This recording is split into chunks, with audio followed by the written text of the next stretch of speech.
Guys, tuwang-tuwa kami kasi 'di ba, galing kami sa may Cagsawa Ruins and hindi talaga namin masyadong nakita doon si Mount Mayon. And guess what? We are here, guys. Look. Look at that. 'Di ba? It's so pretty. Oh my gosh. Look. Praise God. Thanks the Lord. Di ba? Bait talaga ni Lord. Thank you po, God. So, proven po na siguro masasabi ko ng pure heart ako ngayon, guys. Pure heart ka ba?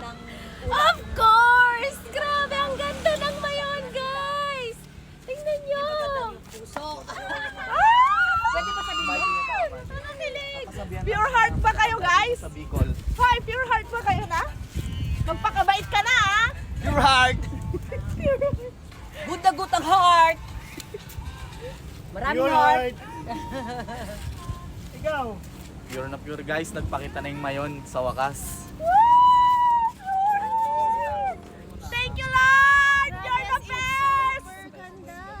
Malasin mo nga pa niya. Nagpakita sa iyo ang Mayon. Malasin mo nga. Nagpakita daw. Maganda ang aming puso guys. Ikaw na daw. Ngayon. Sobrang ganda ng shape niyo. Oh my goodness.